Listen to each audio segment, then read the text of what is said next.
अभी तक आपने सुना। रजनीश, कोई बात नहीं मैम, इसमें बच्चों की गलती थी। हाँ, मैं भी गुड़िया को घर ले जाता हूँ, इनकी माँ परेशान होगी सुनकर।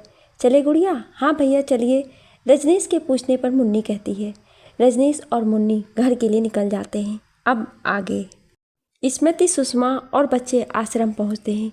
जीत की खुशी में सभी लोग उनका स्वागत करते हैं। स्मृति थक गई होती है तो फूल की माला लेकर अपने केबिन में जाती है।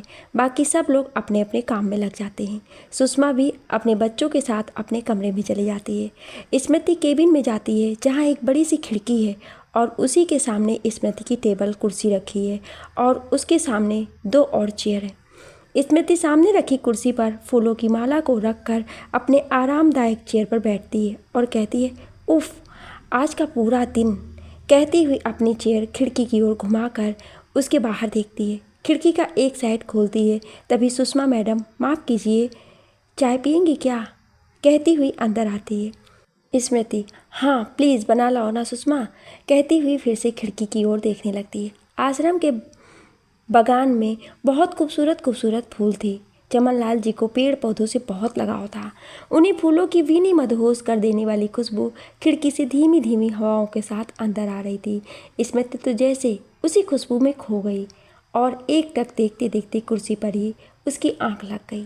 सोती हुई स्मृति बहुत खूबसूरत और शांत लग रही थी। आज तो उसके चेहरे पर एक शांति की भावना भी थी। बहुत सुकून से स्मृति सोई थी कि उसके केबिन के दरवाजे पर किसी ने नॉक किया। नींद में सोई थकी स्मृति को सुध नहीं थी तो सागर केबिन के अंदर आकर सामने पड़ी 2 कुर्सियों में से एक पर बैठ गया। उसे स्मृति को जगाना सही नहीं लगा क्योंकि अंदर आते हुए उसने सबसे सुना कि आज स्मृति ने केस जीत लिया है और सुबह से ही कोर्ट में थी। सागर टेबल पर रखे फाइल्स को पढ़ने लगा जिसमें आश्रम में हुए खर्च की सभी जानकारी थी। तभी सागर के हाथ से लगकर टेबल पर रखा पेन स्टैंड गिर गया और अचानक से स्मृति की नींद खुल गई। स्मृति तुरंत अपनी कुर्सी का टेबल की तरफ घुमाते हुए बोलती है, कौन? कुर्सी घुमाते ही उसकी नज़र सागर पर पड़ती है। वो खुशी से उछलकर सागर के गले लगकर कहती है, अरे सागर बाबू, आप यहाँ कैसे? कब आए आप कनाडा से? कोई खबर तो दी होती आने की, ना कोई फ़ोन ही किया। सागर, अरे वकील साहिबा, हमें तो पता ही नहीं था कि आपने केस जीत लिया, वरना फूलों से सजा गुलदस्ता साथ लाते। स्मृति, वैसे मैं कल ही आया तो सोचा तुमसे मिल लूँ और आश्रम को भी देख आऊँ। तुम तो जानती ही हो पिताजी विराज सक्सेना बुढ़े हो चले हैं, अब उनसे रोज़ कहाँ हो पाता है आश्रम में आना। ओह, तो सागर बाबू कहिए, कैसे संभाला है हमने? कोई कमी तो नहीं है? बैंक करते हुए सागर मुस्कुराते हुए, बस भी करो स्मृति, बाबू बाबू कहना। सागर, नाम क्या तुम्हें पसंद नहीं है? स्मृति मजाक करते हुए, नहीं नहीं सागर बाबू, हमने सोचा कि आप फॉरेन से आए हैं तो बड़े बाबू बन गए होंगे। इतना कहते ही दोनों हंसने लगते हैं। सागर सक्सेना चमन लाल जी के करीबी दोस्त विराज सक्सेना के इकलौते बेटे हैं। जब स्मृति चमन लाल को मिली थी तब उसकी हालत बहुत ख़राब थी। उस वक्त सागर ही था जिसने उसे उसकी पुराने वीरान जिंदगी से खींचकर बाहर निकाला था और जिससे स्मृति बातें करती थी, अपनी तकलीफ बताती थी। पर 1 साल पहले ही चमन लाल के देहांत के बाद सागर को विदेश जाना पड़ा। वहाँ के बिजनेस के देखभाल के लिए सागर और स्मृति बहुत अच्छे दोस्त बन गए थे।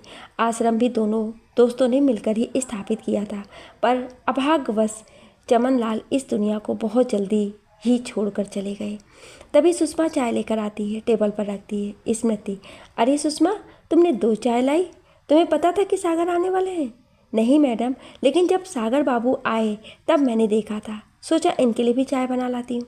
ओह सुषमा, तो कितनी प्यारी है रे, अच्छा किया। तभी सागर कहता है, बहुत धन्यवाद आपका सुषमा जी, मुझे भी चाय पीनी थी, बहुत दिन हुए वकील साहिबा के साथ चाय पिए हुए। क्यों वकील साहिबा? सुषमा ट्रे से प्याला निकाल कर टेबल पर रख देती है और चली जाती है। स्मृति और सागर भी अपनी अपनी कुर्सी पर आकर बैठ जाते हैं। स्मृति चाय का प्याला उठाते हुए, कितनी देर पहले आए थे आप सागर, हमें उठाया क्यों नहीं? सागर, अरे आप इतने सुकून से सोई थी, हमारा भी मन ही नहीं हुआ, और वैसे भी आप सोती हुई बड़ी प्यारी लग रही थी। स्मृति आंखें तिरछी करते हुए कहती है, अच्छा जी, वैसे तो मैं प्यारी लगती ही नहीं हूँ। स्मृति, ऐसी बात ही नहीं है, और ये आप भी जानती हैं कि वकील साहिबा, ये कहते कहते दोनों ही चाय की चुस्की लेते हैं। तो बताइए कैसी हैं आप मेरे बिना इतने दिनों तक आपने सब कुछ संभाला और पिताजी को भी देखती रही हमारी अनुपस्थिति में। सागर, क्या आप भी? मैं ठीक हूँ और आपकी कमी तो थी ही। हम रोज़ बातें करते थे विराज अंकल से, हम दोनों ही आपको याद करते थे। आप कहिए कैसा रहा वहाँ पिताजी का ऑफिस और वहाँ के लोग? सब बिखरा हुआ था, बहुत सारे बदलाव करने पड़े स्मृति, तब जाके सब कुछ कंट्रोल है। लंबी गहरी सांस लेते हुए सागर कहता है, हम दोनों ने मिलकर सब कुछ संभाल लिया। इस बात से पिताजी बहुत खुश रहते हैं, सागर कहता है। स्मृति मुस्कुरा देती है। अच्छा सागर, आप बुरा ना माने तो मैं कुछ कहूँ? आज हम कुछ ज़्यादा ही थक गए हैं। हम सोच रहे थे आप आ ही गए हैं तो हम घर चले जाते हैं। इतनी छोटी मदद तो आप कर ही सकते हैं सागर बाबू। ये कहते हुए स्मृति अपना कोट उठाकर जाने को तैयार हो जाती है। सागर कहता है, हाँ स्मृति, मैं समझ सकता हूँ। चलिए मैं आपको छोड़ आऊँ और उसी बहाने आपके घर भी हो आऊँगा जहाँ अंकल की यादें आपने समेट रखी है। स्मृति कहती है, वो आपका ही घर है सागर, हमारा तो कोई नहीं था उस वक्त दुनिया में जब आप लोगों ने संभाला। मैं तो अजनबी हूँ, कहते ही स्मृति की आंखें भर आती है। सागर थोड़े गुस्से में कहता है, स्मृति चुप हो जाइए, आप अनजान नहीं हैं, खरे अंकल की बेटी हैं। ये सब कह के आप उनकी आत्मा को क्यों दुखी करती हैं? मुझे जरा भी अंदाज़ा नहीं था कि आप आज भी यही सोचती हैं स्मृति। ये कहते कहते सागर रुक जाता है, जैसे वो स्मृति की बातों से बहुत आहत हो जाता है और बस अब वो कुछ भी कहना नहीं चाहता था। सागर, मुझे माफ़ कर दीजिए, पर सच तो नहीं बदल सकता ना। आप सब ने मुझे इतना प्यार, इतना अपनापन दिया है, पर मैं वो सब इतनी आसानी से नहीं भूल सकती कि मैं कौन थी, कौन हूँ। अपना अस्तित्व इतनी आसानी से नहीं भूल सकती हूँ सागर। बस सब पीछे छोड़कर आगे बढ़ना आप लोगों ने ही सिखाया है। कहते कहते स्मृति की आवाज़ लड़खड़ा जाती है। सागर स्मृति के दर्द को समझता था। उसे याद आता है जब स्मृति पहली बार मिली थी तो कितनी डरी हुई थी।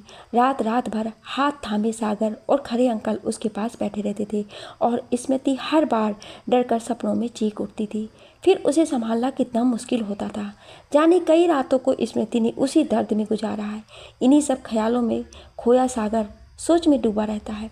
तभी स्मृति की आवाज़ आती है, सागर आप सुन रहे हैं? क्या हुआ? आपको जवाब क्यों नहीं देते हैं हमारी बातों का?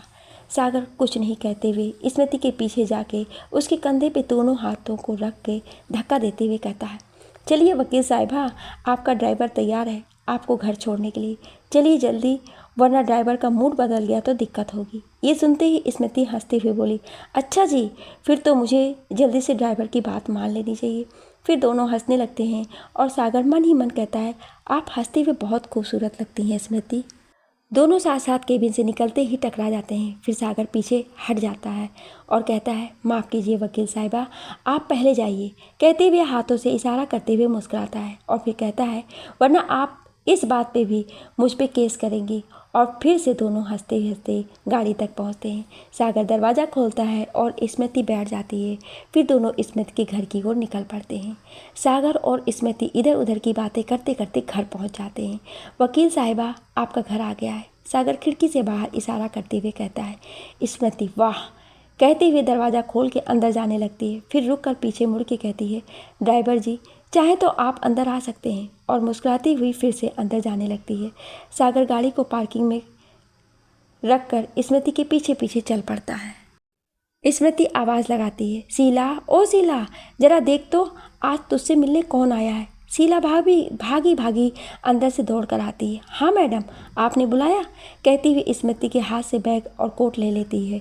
तब उसकी नज़र सागर पर पड़ती है तो चौंक कर कहती है, सागर बाबू आप कब आए? सागर अजीब सा मुंह बना के कहता है, वाह क्या बात है, आज सबने मुझे सागर बाबू कह के पराया ही कर दिया है। हाय भगवान, अब मैं यहाँ क्यों रहूँ? स्मृति शीला दोनों हंस देती हैं। स्मृति हंसते हंसते कहती है, लो शुरू हो गई इनकी नौटंकी, पापा होते तो कान खींच लेते इसी। स्मृति यह कहते कहते रुक जाती है। सागर समझ जाता है कि स्मृति को खरे अंकल की याद आ रही है तो तपाक से कहता है, वकील साहिबा, अंकल ना सही आप ही खींच लीजिए हमारे कान। और मासूम सा चेहरा बना के स्मृति के सामने खड़ा हो जाता है। दोनों एक दूसरे को देखकर हंसने लगते हैं। सागर आप बैठिए, हम कपड़े बदल कर आते हैं, कहती हुई स्मृति अपने कमरे में चली जाती है और शीला उसके पीछे पीछे। तो सागर चिल्लाता है, अरे शीला जी आप कहाँ चली, कुछ चाय नाश्ता तो करवाती जाइए। शीला उत्तर देती है, जी सागर बाबू बस अभी आई। सागर अकेले बैठ के बगीचे की ओर देखने लगा और सोचने लगा कि स्मृति ने कितने अच्छे से सब कुछ संभाला है। सारी चीज़ें वैसी ही हैं जैसा अंकल चाहते थे, सब कुछ कितनी खूबसूरती से स्मृति ने संभाल के रखा है। सागर यही सोचते रहता है कि तभी सामने से शीला ट्रे में चाय नाश्ता ले आई और टेबल पर रखती हुई बोली, सागर बाबू ये रहा आपका नाश्ता। सागर, अरे शीला जी इतनी जल्दी क्या है मुझे भगाने की, हंसता हुआ कहता है।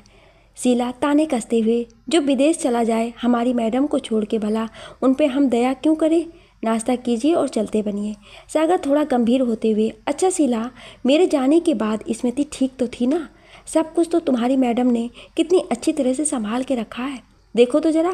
शीला दुखी होती हुई कहती है, माफ़ कीजिए सर सागर बाबू, छोटा मुंह बड़ी बात कह दी हमने, पर तब से स्मृति मैडम का अकेलापन बहुत बढ़ गया है। पहले तो आपसे अपने दर्द बांट भी लेती थी, पर अब किसी से कुछ नहीं कहती हैं। पूरा दिन काम करके खुद को जलाना और फिर घर आकर हर रोज़ दवाई लेकर सोने की कोशिश करती हैं मैडम। मुझसे उनकी यह हालत देखी नहीं जाती है, ना जाने पर पिछले कुछ दिनों से मैडम ज़्यादा ही परेशान और खोई सी रहती हैं। सागर नाश्ता करते करते सारी बातें बहुत गंभीरता से सुनता है। अचानक से उठकर कहता है, अच्छा शीला मैं चलता हूँ, अपनी मैडम से कहना ड्राइवर कल आएगा ठीक 8 बजे। कहता हुआ सागर वहाँ से निकल गया। उधर रजनीश और मुन्नी घर पहुँचते हैं। रजनीश ने कम्मो को फ़ोन करके पहले ही सारी बातें बता दी थी कि कम्मो घर के दरवाजे पर दोनों का इंतजार कर रही थी। मुन्नी के बाइक से उतरते ही कम्मो दौड़ कर गले लगा लेती है और ज़ोर ज़ोर रो रो कर पूछती है, कैसे लगा ली इतनी चोट, कुछ हो जाता तो क्या करती मैं, कभी सोचा है तुमने मुन्नी, कैसी लगी बता मुझे। रजनीश, कम्मो अंदर चलो या यहीं सब कुछ पूछ लोगी, आओ गुड़िया। कम्मो गुड़िया को गोद में लिए रजनीश के पीछे पीछे घर के अंदर चली जाती है। ले जाकर सोफे पे बिठा कर पूछती है, अब बता कैसे लगी इतनी चोट। रजनीश, तुम माँ बेटी बातें करो, मैं कपड़े बदल कर आया। कम्मो पूछती है, साहब पानी ला दूँ या चाय, माफ़ कीजिएगा मैं भूल ही गई। रजनीश, अभी कुछ नहीं, कम्मो थोड़ी देर पहले मेरी गुड़िया को कुछ खिला दो। कम्मो फिर से सवाल करने लगती है। मुन्नी मुंह बना के कहती है, अम्मा बस भी करो, कितने सवाल करती हो, अम्मा भूख लगी है, कुछ खिला दो ना। कम्मो गुस्से से झुंझलाते हुए, पहले जवाब तब खाना, समझी, साहब ने सर चढ़ा रखा है तुझे। अरे अम्मा कुछ नहीं हुआ, बस मोटे भैंसे से लड़ाई हुई है और उसने मुझे मारा, मैंने उसे मारा, हिसाब बराबर। कम्मो मुन्नी को जोर से सिर पर तपली मारते हुए कहती है, पता था मुझे महारानी ने झगड़ा किया होगा, कितनी बार समझाया है दिमाग शांत रखा कर, बच्ची है अभी, पर नहीं, तुझे तो दादी बनना है। कहती हुई कम्मो किचन की तरफ जाने लगती है। पीछे पीछे मुन्नी, अम्मा तुम हमेशा कहती हो मैं झगड़ा करती हूँ, उस भैंसे को कोई कुछ नहीं कहता है, बस भैया अच्छे हैं और कोई नहीं, तुम भी नहीं हो। कहती हुई मुंह बनाकर फिर से सोफे पे जाके बैठ जाती है। कम्मो बहुत बिगड़ गई है, पता नहीं क्या करेगी बड़ी होकर, बड़बड़ाती हुई जल्दी जल्दी खाना निकाल कर मुन्नी को खिलाने जाती है। उधर मुन्नी मुंह फुलाए मुंह घुमाए जा रही है। कम्मो, मुंह खोल खिला देती हूँ, गुस्सा कम किया कर इतनी सी उम्र में। मुन्नी गुस्से से, मुझे नहीं खाना अम्मा, बहुत ज़्यादा बदमाश होती जा रही है, चुपचाप खाना खिला रही हूँ, खा ले वरना अभी 2 थप्पड़ लगाए देती हूँ। कम्मो परेशान होकर कहती।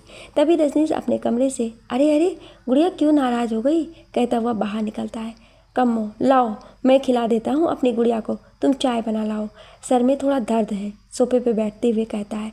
कम्मो खाने की प्लेट रजनीश को देते हुए कहती, ये लीजिए, आपने ही बिगाड़ कर रखा है इसे मालिक, अब आप ही खिलाइए महारानी को, गुस्सा नाक पे रहता है इनके हमेशा। इतना कह के कम्मो किचन में चली जाती है। रजनीश प्लेट से एक निवाला मुन्नी की ओर बढ़ाते हुए, भैया के हाथ से कौन खाएगा, मुंह खोलो आ। मुन्नी जैसे ही कुछ बोलने के लिए मुंह खोलती है, रजनीश मुंह में खिला देता है। मुन्नी खाने लगती है और कम्मो की शिकायत शुरू कर देती है। रजनीश हर बार मुंह खोलते ही खिला देता है, साथ में मुन्नी की बक बक मुस्कुराता हुआ। रजनीश और मुन्नी तो जैसे शिकायतों का पिटारा लेके बैठी हुई हैं। प्लेट में अभी अंतिम निवाला बचा है। रजनीश खिलाने जाता है, उसी वक्त कम्मो चाय लेकर आती है और मुन्नी कहती है, मुझे नहीं खाना भैया। तो रजनीश कहता है, बस अंतिम निवाला खा लो गुड़िया। तब मुन्नी को एहसास होता है कि बातों बातों में मुन्नी ने सारा खाना खा लिया। अब गुस्सा कैसे दिखाएं भैया, आप भी बहुत गंदे हो, कहते हुए सोफे से उठ के मुंह फुलाए रूम में चली जाती है। कम्मो और रजनीश मुन्नी की बातों पर हंसते हैं। कम्मो, मालिक ये लीजिए चाय, और ट्रे मेज पर रखकर रजनीश के हाथ से खाने का प्लेट ले लेती है और जाने लगती है। तभी रजनीश मेज से टिश्यू पेपर उठाकर हाथ पोंछते हुए कहता है, कम्मो जरा रुको। कम्मो सकुचाते हुए, और कुछ चाहिए मालिक? रजनीश, नहीं कुछ चाहिए तो नहीं, पर सुनो कम्मो, मुन्नी बड़ी हो रही है, इस उम्र में बच्चे बदमाशियाँ करते हैं, जिद करते हैं, पर उनको बात बात पर डांटना अच्छा नहीं है। प्यार से समझाने की कोशिश करो। ठीक है रजनीश, समझाते हुए कम्मो से कहता है। कम्मो, जी मालिक, कहते हुए किचन में प्लेट लेकर के चली जाती है। उधर स्मृति को आज बहुत दिनों बाद नींद आ रही है। आज स्मृति बड़ी शांति से जल्दी ही खाना खाकर बड़े प्यार से सो गई। शायद सागर बाबू के आने से उन्हें थोड़ा सुकून हो, या थकान, या फिर कुछ और बात है, मन में कहती हुई शीला स्मृति के रूम की लाइट बंद करके सोने चली जाती है। आज की रात तो बड़ी शांत है। उधर रजनीश भी थका हारा सो रहा है। इधर स्मृति भी चैन से नींद में सोती हुई प्यारी लग रही है। पर सागर, क्या उसे नींद आएगी? ये सोच के स्मृति आज भी अपना कल नहीं भुला पाई है। सागर अपने बिस्तर पर लेटे लेटे स्मृति के बारे में ही सोच रहा है। उसे उसके दर्द का एहसास है, अंकल के जाने के बाद अकेलेपन का एहसास है। एकाएक सागर उठ के बैठ के फ़ोन में अलार्म लगाता है और मन में कहता है, वकील साहिबा, आपके जीवन में अब और दर्द नहीं, बस खुशियाँ हैं। इतना कहकर किसी को फ़ोन करता है और सो जाता है। मनमोहक सूरज से निकलकर धरा पर बिखरती किरणें, पंछियों की सुंदर आवाज़, मद्यम भीनी खुशबू लिए हवा, और शीला की आवाज़, मैडम उठिए, कितना सोएंगी, सुबह हो गई है। ऐसी होती है स्मृति की सुबह। मैडम 8 बजे सागर बाबू आने को बोल के गए हैं, शीला चद्दर समेटते हुए कहती है। इतना सुनते ही स्मृति झट से उठ के बिस्तर पर, क्या, चौंकते हुए पूछती है। मैडम हम तो आए थे बताने, पर आप सो गई थी रात में जल्दी। स्मृति पूरे कमरे में भागम भाग मचाते हुए, ओहो शीला, तुमने पहले क्यों नहीं जगाया? देखो 7:30 हो चुके हैं। स्मृति जल्दी जल्दी कमरे को समेटने में शीला की मदद करती है और भाग कर जल्दी जल्दी नहाकर तैयार होती है। शीला मेज़ की सफाई में लगी है, तभी स्मृति आवाज़ देती है, शीला देख तो कैसी लग रही हूँ। शीला जैसे ही मुड़ती है स्मृति को देखती रह जाती है। हल्के पीले रंग का सूट, उस पर हल्के आसमानी रंग का पारदर्शी दुपट्टा, खुले हल्के गीले बाल, माथे पे बिंदी, इस सादगी के साथ भी स्मृति बहुत खूबसूरत लग रही थी। शीला कुछ बोलेगी या बुत बन के खड़ी रहेगी? बताना कैसी लग रही हूँ, या बदल लूँ? मैडम आप बहुत सुंदर लग रही हो, पर परी जैसी, बहुत खूबसूरत। क्या बोलूँ, मैं तो देखती ही रह गई आपको। तू भी ना शीला, सांवला रंग भी भला सुंदर होता है क्या? स्मृति खुद पर ताने कसती हुई, मैडम आप बहुत प्यारी हैं, बस सोचती ज़्यादा हैं। चलिए भी, अब तू चल, बाल तो बना दे मुझे शीला रानी, कुछ अच्छा बना लेना नाश्ते में, सागर की पसंद का। ठीक ठीक है, ठीक है मैडम, कह के शीला कमरे से चली जाती है। स्मृति ने कई सालों से आईना नहीं देखा है। जब भी आईना देखती है उसे पुरानी बातें याद आती हैं। भला खुद की शक्ल से कोई इतनी नफरत कैसे कर सकता है? स्मृति हंसती है, मुस्कुराती है, पर अंदर से आज भी उतनी ही टूटी और बिखरी हुई है। फिर भी सबको खुश रखती है। स्मृति जल्दी जल्दी अपनी जुल्फें संवार कर हाथों से दुपट्टा ठीक करते हुए बिना देखे सीढ़ियों से नीचे आते हुए कहती है, शीला नाश्ता लगा दे, जल्दी जल्दी तेरे सागर बाबू आते ही होंगे। तभी स्मृति का एक पैर मुड़ जाता है और स्मृति गिर जाती है। डर से स्मृति अपनी आंखें दोनों हाथों से ढक लेती है। शीला दौड़ कर आती है स्मृति की आवाज़ सुन के और हाँफते हुए पूछती है, क्या हुआ मैडम? शीला की आवाज़ सुन के स्मृति अपने हाथ अपने चेहरे से हटाती है। सामने सागर का डरा हुआ चेहरा देखती है। सागर की आंखें जिनमें एक ही सवाल गूंज रहा है, जैसे, स्मृति आप ठीक तो हैं? सागर बड़े ही प्यार से स्मृति को देखता है। सांवला रंग, स्मृति की चमकती नोज रिंग, प्यारी सी काली छोटी बिंदी, गीले अधखुले बाल, और स्मृति की सागर सी हल्की नीली आंखें जिनमें सागर डूबा जा रहा था। स्मृति खुद को सागर की बाहों में पाती है। उसे एहसास होता है कि वो ज़मीन पर नहीं गिरी है। झट से सागर स्मृति को गोद में उठा के कुर्सी पर बैठाता है। शीला और सागर दोनों नीचे स्मृति के घुटने के पास बैठ के एक साथ पूछते हैं, आप ठीक तो हैं? स्मृति, सागर आप कब आए? अभी 8 नहीं बजे हैं, और क्या आप भी? हाँ मैं ठीक हूँ। शीला तो भी फालतू की चिंता में बैठ गई। मैं ठीक हूँ, 4 सीढ़ियों से गिर के कोई मरता नहीं है। शीला का हाथ थामे कहती है। फिर स्मृति हंसते हुए कहती है, बस हाथ पैर टूटते अच्छा होता, शीला तुझसे सेवा करवाती अपनी। सागर गुस्से में, स्मृति बकवास बंद कीजिए आप, आपका ध्यान कहाँ था? स्मृति कहती है आपके नाश्ते पर और हंस देती है। सागर परेशान होते हुए गिर जाती तो आपको चोट लग जाती। सागर परेशान होते हुए गिर जाती तो आपको चोट लग सकती थी। आप हर वक्त मजाक कैसे कर सकती हैं? हम तो आपको सरप्राइज देने आए थे, आपने ही हमें दे दिया। गुस्सा दिखाते हुए स्मृति गिरी तो नहीं ना सागर बाबू? हंसते हुए सागर हाँ वकील साहिबा, क्योंकि हम थे वहाँ आपको गिरने से बचाने के लिए। ताने कसते हुए शीला लो शुरू हो गए फिर से ये दोनों। हाय राम, हम नाश्ता लाते हैं। सागर शीला जी मेरे लिए नाश्ता ले आना, स्मृति के लिए नहीं। मुस्कुराते हुए स्मृति भला क्यों क्यों? परेशान होकर सागर बस यूं ही। शीला मैं नाश्ता लाती हूँ, आप दोनों देख लो उसका क्या करना है। खींचती हुई शीला वहाँ से किचन की ओर चली जाती है। स्मृति बड़े जालिम हैं आप सागर, गिरने से बचाया पर नाश्ता नहीं करने दे रहे हो क्यों? मासूम सी शक्ल बनाए हुए सागर उधर देखिए मेज पर पड़े टिफ़िन की ओर इशारा करते हुए स्मृति टिफ़िन की तरफ देखकर कहती है हमारे लिए? सागर जी वकील साहिबा। स्मृति क्या लाए हैं आप? सागर वकील साहिबा की पसंदीदा कचौरियाँ, वो भी हमारे हाथ की। खुश होते हुए स्मृति चौंक जाती है। स्मृति सागर को एक टक देखती है। सागर कहता है देख क्या रही हैं, खाएंगी नहीं? हमने बहुत प्यार से बनाई है। सागर स्मृति की छलकी आंखों से वाकिफ था, पर उसे कुछ कहना ठीक न लगा। उसने शीला को पुकारा, शीला जी कहाँ रह गई आप? और आपका नाश्ता? शीला ट्रे लेकर आती है हुई कहती है बस आपके पीछे। सागर पीछे मुड़ता और खुशी से उछल पड़ता और कहता है समोसे? स्मृति बोल पड़ती हाँ मूंगफली वाले, आपके फेवरेट। शीला चाय समोसे कचौरियाँ 2 प्लेट में निकाल देती है। सागर भी एक कुर्सी लेकर बैठ जाता है। सागर स्मृति को देखता है और सोचता है क्या करूं मैं आपका स्मृति? स्मृति पीले सूट में बहुत प्यारी लग रही थी। सादगी में सुंदरता का वर्णन यदि कोई करना चाहे तो बस स्मृति कह दे। ऊपर से उसकी फेवरेट कचौरियाँ देखकर उसकी खुशी दुगनी हो गई है। सभी नाश्ता करते हैं और साथ में ढेरों बातें। माहौल खुशनुमा बना हुआ है। समोसे और कचौरियाँ, उनकी खुशबू, साथ में इलायची वाली चाय। हाय हाय, लिखना छोड़ काश मैं भी स्मृति के साथ होती। खैर ये स्मृति का हाल। उधर मुन्नी मुंह फुलाए बैठी है कल से। रजनीश आज सोचता है क्यों ना ऑफिस से आते आते मुन्नी के लिए कुछ स्पेशल करूं और गुड़िया को मना लूं। उसके बगैर अजीब सा सूना सूना रहता है और इन्हीं सोच में डूबा रजनीश ऑफिस के लिए तैयार हो रहा था। तभी कुछ टूटने की आवाज़ आती है और रजनीश के मुंह से निकलता है उफ, लगता है उठ गई हमारी गुड़िया। उधर से नीलम देवी और कम्मो दौड़ के चिल्लाते हुए आते हैं क्या हुआ? उधर से रजनीश अपनी शर्ट ठीक करते हुए आता है और कहता है मुन्नी गुड़िया अब क्या तोड़ा आपने? सभी हाल में एक दूसरे को देखते हैं। हाल में टूटे हुए गुलदस्ते के सिवा कुछ नहीं है। सभी की नज़रें मुन्नी को ढूंढ रही। नीलम देवी गुस्से से अब इस छोरी ने क्या किया? इतना महंगा था ये? ओहो, सिर पर हाथ रखते हुए सोफे पर धस जाती हैं। हाँ, धस ही जाती हैं। जब भारी शरीर के भार से सोफा भी असहाय दिखाई देने लगे, बोझ तले पिचट जाए तो उसे धसना ही कहेंगे।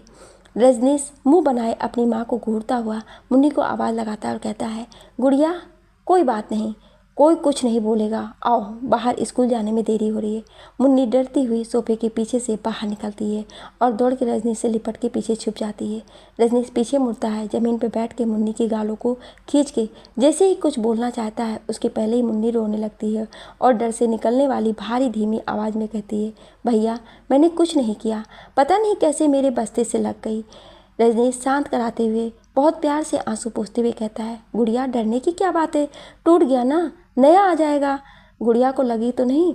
गुड़िया नहीं भैया, पर वो तो टूट गया, अब अम्मा की डांट से बचा लो ना, हाथ जोड़ते हुए कहती है। उधर नीलम देवी और कम्मो एक साथ बोल पड़ी, सिर चढ़ा के इतना रखा है कि कुछ भी करती है ये लड़की। रजनीश दोनों की तरफ घूरता हुआ कोई कुछ नहीं बोलेगा गुड़िया को। चलो गुड़िया सबको बाय बोलो, स्कूल नहीं चलना क्या? मुन्नी आंसू पोंछने लगती है। फिर हाँ भैया चलो। नीलम देवी अभी भी वहीं धसी हुई कहती हैं कम्मो अब क्या खड़ी है, तमाशा ख़त्म, जा अब जा, चाय नाश्ता लेकर आ। सुन, रजनीश और इस लड़की ने कुछ नहीं खाया, इनको टिफ़िन दे देना। कम्मो जी मालकिन कहती हुई किचन में चली जाती है। दौड़कर बाहर जाकर दोनों को कम्मो टिफ़िन देती है। फिर दोनों अपने अपने गंतव्य की ओर निकल जाते हैं। वापस आकर नीलम देवी को नाश्ता देती है, फिर अपने काम में लग जाती है। स्मृति, शीला और सागर मज़े से नाश्ता करते हुए एक दूसरे की खिंचाई करते हैं। तभी स्मृति का फ़ोन बजता है। स्मृति फ़ोन उठाती है। जी घनश्याम जी, आज का शेड्यूल क्या है? घनश्याम जी स्मृति के मैनेजर हैं। घनश्याम, जी मैम, आज आपकी कोई अपॉइंटमेंट नहीं है, सॉरी, कल तक के लिए पोस्टपोन कर दी गई है। स्मृति, पर क्यों घनश्याम जी, मैं तो फ्री ही थी, आपने बिना पूछे पोस्टपोन कर दी, डांटते हुए। घनश्याम, मैम वो सागर सर ने कहा था कि आप फ्री नहीं हैं, माफ़ कीजिए। स्मृति चौंकते हुए सागर को देखती है और फिर पूछती है, क्या सागर ने ऐसा कहा? घनश्याम, जी मैम। स्मृति परेशान होती हुई कहती, अच्छा ठीक है, रहने दीजिए, और फ़ोन रख देती है। स्मृति सागर को घूरते हुए, एक बात बताइए आप सागर। सागर, जी स्मृति पूछिए ना। स्मृति, आपके शैतानी दिमाग में क्या चल रहा है? सागर मुस्कुराते हुए कहता है, ऐसा कुछ नहीं है स्मृति। शायद सागर भाप जाता है कि घनश्याम जी ने सब बता दिया है। सागर कुर्सी से उठकर स्मृति के हाथ को थाम कर कहता है, वकील साहिबा, इतने दिनों से हम यहाँ नहीं थे, क्या मेरा हक नहीं बनता है कि मैं अपनी सबसे प्यारी दोस्त के साथ कुछ वक्त बातें करूँ, कुछ उसकी सुने, कुछ अपनी कहें? स्मृति, तो आप मुझे कहते ना। सागर, आपने अपॉइंटमेंट आज की सारी पोस्टपोन करा दी। सागर कांधे से धक्का देते हुए स्मृति को कुर्सी पर बिठाते हुए कहता है, क्या आप सुनती मेरी वकील साहिबा, मैंने सोचा सरप्राइज़ दे दूँ, वैसे भी आप कितना काम करेंगी, देखिए आज गिरते गिरते बची हैं, इतनी लापरवाही कैसे हो सकती हैं आप? अब बस मोहतरमा, मैं कुछ नहीं सुन रहा है आपकी, आप आज पूरा दिन मेरे साथ रहेंगी और हम खूब बातें करेंगे। रूठते हुए एक सांस में सागर ये सारी बातें कह देता है। स्मृति हंस पड़ती है, सागर को देख के तो और ज़ोर ज़ोर से हंसी आ जाती है। वहीं बैठी शीला ये सब देखकर मुस्कुराते हुए सारे बर्तन उठाकर किचन में चली जाती है। स्मृति, क्या सागर बाबू, इस उम्र में बच्चों जैसी हरकतें हैं आपकी? सागर, आप नहीं समझेंगी, दुखुआरे सा मुंह बनाकर पूछता है तो आपकी हाँ समझो स्मृति। स्मृति हंसते हुए, हाँ बाबा ठीक है। सागर खुशी से 1 मिनट बोलकर दौड़कर अपने कार से कुछ लेकर आता है। स्मृति, आंखें बंद कीजिए अपनी, और हाँ बदमाशी नहीं, नो चीटिंग। स्मृति, ठीक है ठीक है। सागर स्मृति के सामने उसके घुटने के पास बैठ के उसकी गोद में कुछ रखता है और कहता है, अब आप आँख खोल सकती हैं। स्मृति, ओ सागर, ये मेरा फेवरेट पौधा है, सूरजमुखी का पौधा, ये आपको याद था? खुशी से उछलती हुई ठहराव के साथ पूछती है। सागर, हाँ याद था वकील साहिबा, इतनी विचित्र और अनोखी पसंद कोई कैसे भूल सकता है? कहाँ लोगों को गुलाब और फूलों के गुलदस्ते पसंद होते हैं और आपको ये सूरजमुखी का पौधा? स्मृति, आपने तो विचित्र ही कहा, हमारी सखियाँ तो पागल कहती थी। हंसते हुए बताती है, पता है सागर, मुझे ये पौधा क्यों पसंद है? सागर, नहीं, पर आप बता दीजिए। स्मृति मुंह बनाकर टेबल पर हाथों से टेक लेते हुए स्मृति को देखते हुए कहता है। स्मृति, सागर, ये पौधा सच्चे और निस्वार्थ प्रेम का प्रतीक है। एक फूल अपने प्रेमी सूर्य के नाम से जाना जाता है। खिलते ही सूर्य के ताप को सहता है, पर फिर भी उससे मुंह नहीं फेरता है, बल्कि उसके ताप में खुद को अग्नि में झुलसाते हुए उसके साथ साथ पूरे दिन का सफ़र तय करता है और शाम को मुरझाकर स्वयं को उसके प्रेम की खातिर नष्ट कर देता है। सागर, है ना कितनी अनोखी बात? इतना कहकर अपनी बातों में खोई स्मृति की नज़र जब सागर पर पड़ती है तो मुस्कुराकर पूछती है, क्या हुआ, आप बोर हो गए ना? सागर कोई जवाब नहीं देता, मन ही मन सोचता है, स्मृति आप कितनी अच्छी तरीके से प्यार को समझती हैं, कितनी संजीदा बातें करती हैं आप। और यूं ही स्मृति को देखते रहता है। स्मृति सागर के गालों पर उंगली चुभोकर धक्का देते हुए पूछती है, ओहो, खुली आंखों से भी कोई सोता है भला? ओह।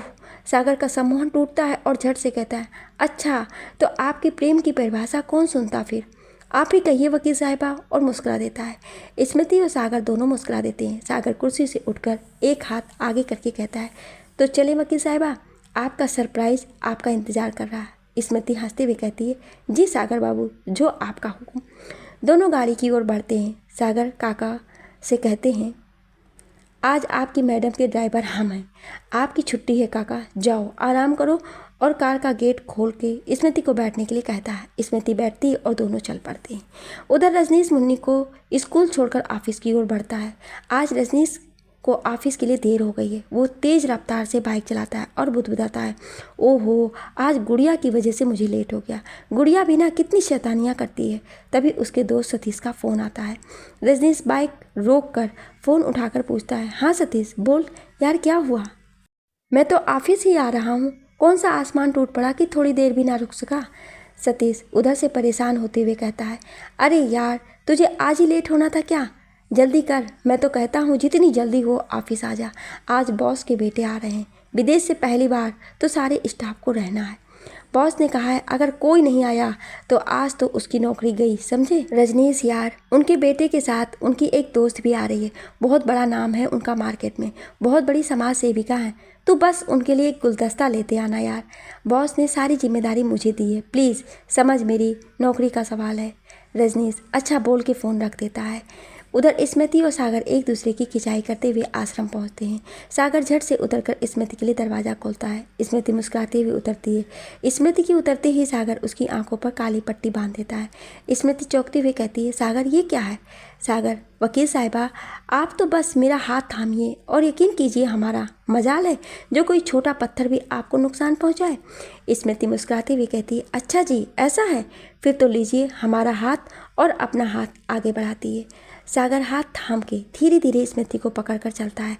स्मृति धीरे से कानों में कहती है वैसे सागर बाबू, हमें आप पे पूरा भरोसा है। सागर शर्मा जाता है। अब ये ना पूछो कि लड़के भी शर्माते हैं। अजी हाँ, हम लड़कियों के भी कभी कभी ज़्यादा ही, भावनाएं तो सबके पास होती हैं। दोनों हाथे थामे आश्रम के बगीचे में चल रहे हैं। तभी ढेर सारे बच्चे दौड़ते हुए स्मृति दीदी चिल्लाते हुए आते हैं। स्मृति अरे अरे क्या हुआ, आराम से बच्चों, और थोड़ी परेशान होती हुई बोल पड़ती है सागर आंखें खोलिए हमारी प्लीज़। स्मृति ना जाने क्यों इतनी सारी आवाज़ें एक साथ सुनकर डर जाती है। सागर तुरंत स्मृति को परेशान देखकर पट्टी हटा देता है।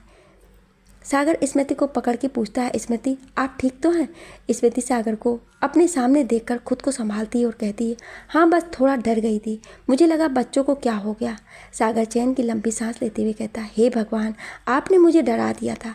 आप हर बार मुझे मेरे सरप्राइज़ से पहले खुद ही सरप्राइज़ कर देती हैं। तब सागर स्मृति के सामने से हटते हुए कहता है ये देखिए आपका सरप्राइज़। स्मृति आश्चर्य से देखती रह जाती है। सारे आश्रम के बच्चे और सभी ने अलग अलग कार्टून के ड्रेस पहने हुए हैं। सबके हाथ में ढेरों गुब्बारे और पूरा आश्रम सजा हुआ है। बीच में बड़ा सा केक एक टेबल पर रखा हुआ है। तभी एक बच्चा भीड़ को चीरते हुए पीले गुलाब का गुलदस्ता देकर भीड़ में खो जाता है। सारे बच्चे दीदी दीदी कहते हुए स्मृति को पकड़कर केक के पास ले जाते हैं। स्मृति को कुछ समझ नहीं आता है। वो सब कुछ देख के बहुत खुश हो जाती है। उसे लगता है जैसे उसके बचपन का सपना पूरा हो गया हो। उसे यकीन नहीं होता है। अजीब सी शक्ल बनाकर खुद के सिर पर 2 बार ठोक ठोक के कहती है स्मृति रानी आप सपना देख रही। तभी सागर स्मृति की बाहों में चींटी काटते हुए कहता है नहीं स्मृति रानी, ये हकीकत है। इतना कहकर हंसने लगता है। स्मृति की चीख निकल जाती है और मुंह बना के कहती है सागर, और घूरती है। सारे बच्चे दीदी केक खाएंगे चिल्लाते हैं। स्मृति केक कट करती है और उसकी आंखों से ना चाहते हुए भी अश्रुधारा बहने लगती है। स्मृति लाख कोशिश करती है पर आंसुओं पर आज उसका कोई जोर नहीं चलता है। स्मृति को शायद आज से पहले किसी ने भी इतनी खुशी नहीं दी थी। स्मृति समझ नहीं पा रही थी कि इन सब के लिए वो सागर का शुक्रिया अदा कैसे करेगी। यही सोचते सोचते उनकी नज़रें सागर को ढूंढती है और सागर को ढूंढ रही स्मृति की नज़रें उस पर ही ठहर जाती है। थोड़ी दूर पर खड़ा सागर बच्चों से घिरी आंसुओं में लिपटी स्मृति को ही देख रहा था। स्मृति केक बच्चों को एक एक करके खिलाती है। सबको खिलाने के बाद सागर की ओर बढ़ती है। सागर मुड़ करके स्मृति के केबिन की ओर जाने लगता है। एक पल के लिए स्मृति के पैर रुकते हैं, फिर वो भी हाथ में केक लिए दुपट्टा संभालते सागर के पीछे पीछे जाती है। स्मृति जैसे ही केबिन का दरवाज़ा ओपन करती है, पूरा केबिन दरवाजों से भरा होता है। बीच में एक पट्टी टंगी है जिनमें जन्मदिन की ढेरों शुभकामनाएं लिखा है। स्मृति जैसे ही अंदर जाती है, सागर कहता है वेलकम स्मृति, आज से ये आश्रम और ये केबिन सिर्फ आपका है। सागर उसे बेस्ट ऑनर की ट्रॉफी देता है और सारे डॉक्यूमेंट्स ऑनरशिप के टेबल पर रखते हुए आगे बढ़ता है। सागर के कदम स्मृति के पास आकर रुक जाते हैं। सागर कहता है केक नहीं खिलाएंगी वकील साहिबा। स्मृति अवाक रह जाती है। उसे कुछ समझ नहीं आता है। इतनी खुशियाँ एक बार में समेटना मुश्किल होता है। सागर फिर से कहता है वकील साहिबा, केक नहीं खिलाने का इरादा है। स्मृति खोई हुई आवाज़ में पूछती है हाँ। सागर अरे बाबा मेरा केक। स्मृति खुद को संभालते हुए हाँ केक। फिर सागर को खिलाती है। स्मृति की आंखों से आंसू फिर से छलक आते हैं। सागर ये क्या वकील साहिबा, खुशी के दिन भी आप रो रही हैं। स्मृति आपको याद था आज का दिन। सागर रोते हुए सवाल करती है। सागर ये कैसे भूल सकता हूँ आज का दिन स्मृति, आज ही आपका नया जन्म हुआ था, मुझे सब याद है। स्मृति आज ही आपने अपने पूरे जीवन को दफनाकर नए जीवन में पहला कदम रखा था। स्मृति खुशी से सागर को गले लगा लेती है। सागर भी बहुत खुश है। उसने अपने आप से किया वादा निभाया। सागर मन में कहता है ये बस शुरुआत है स्मृति, आपकी खुशियाँ अब कभी ख़त्म नहीं होंगी।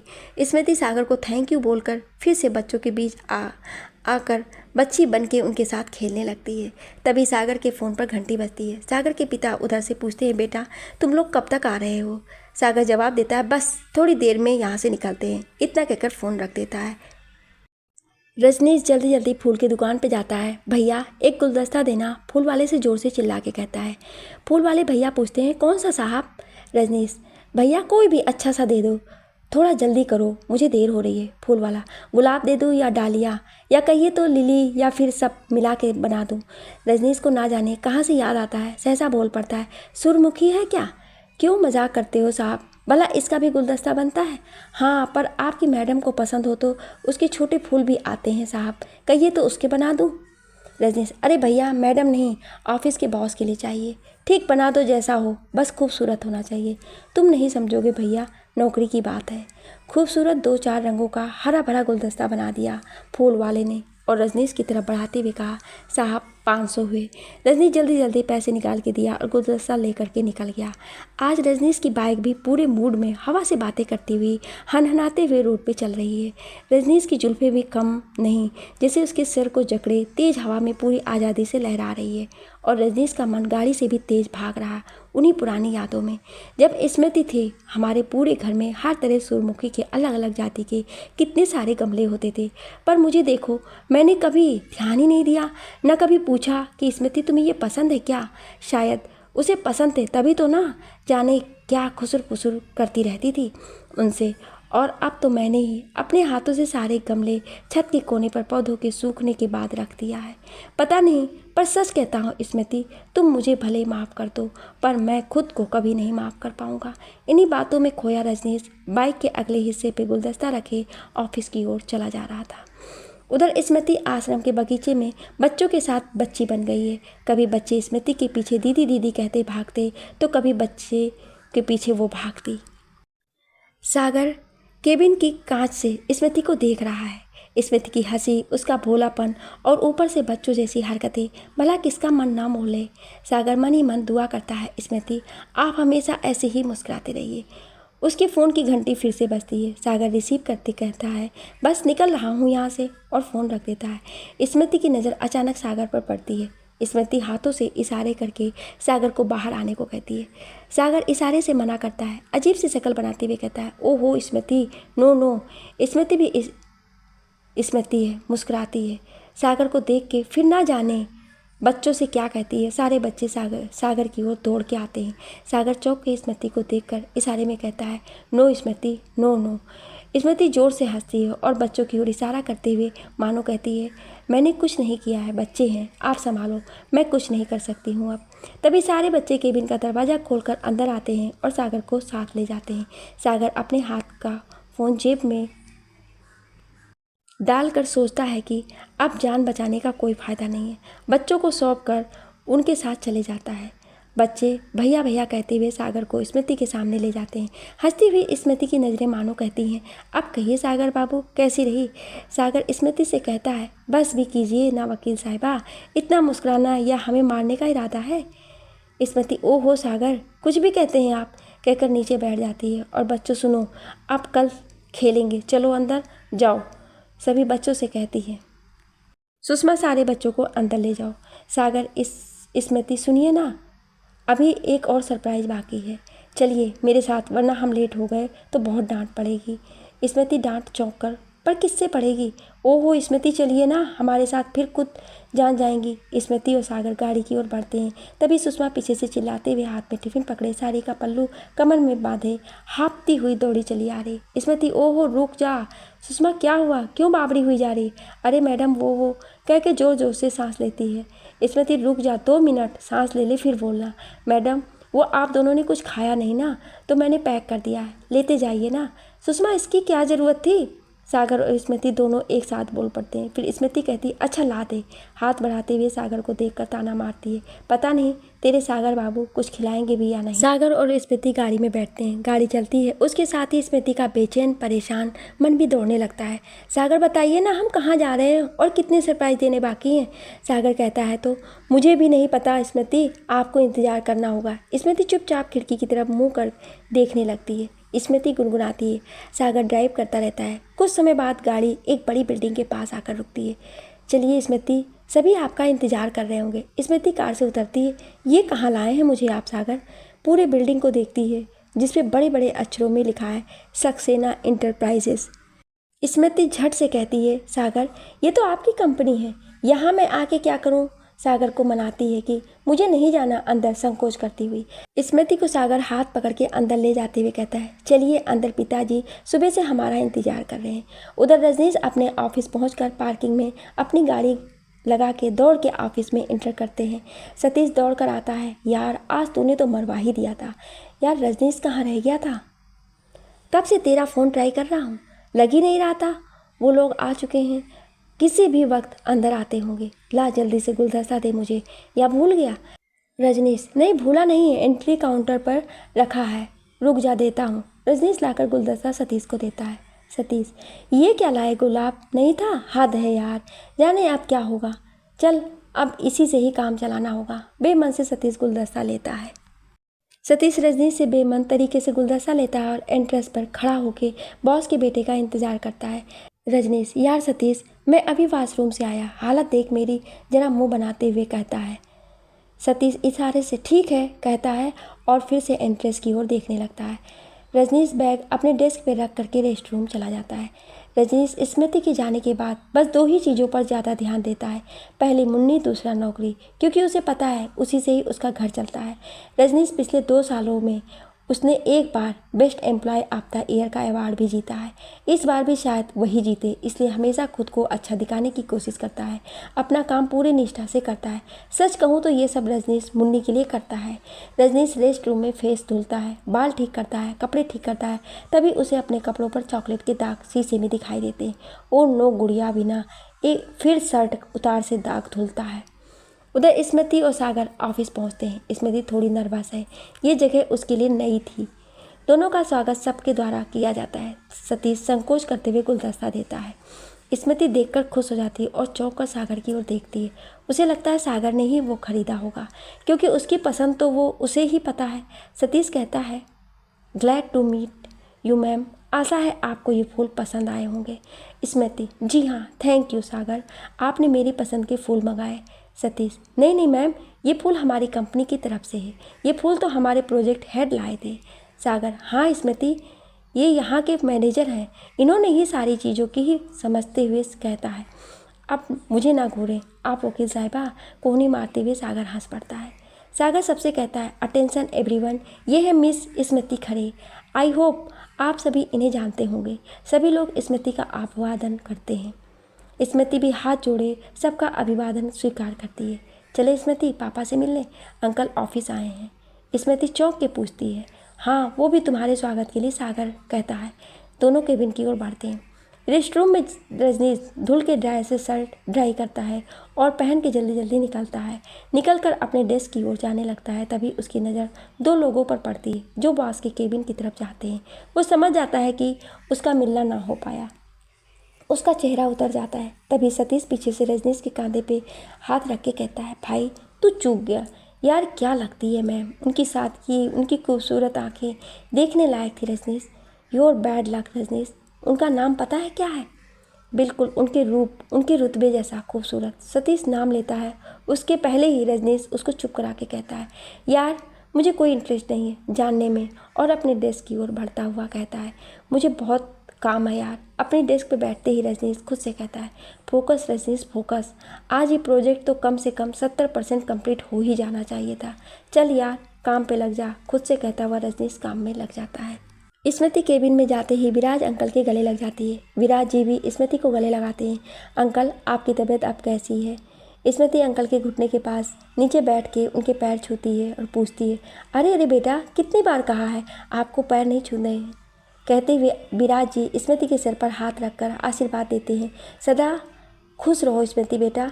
स्मृति विराज जी की गोद में सिर रखकर कहती है, पिताजी के बाद अब आप ही तो हैं जिनको मेरी फिक्र है, मुझ अभागन से प्यार। आप हमेशा अपना हाथ मेरे सर पर रखिएगा अंकल। इतना कहते ही स्मृति की आंखों से आंसू छलक आते हैं।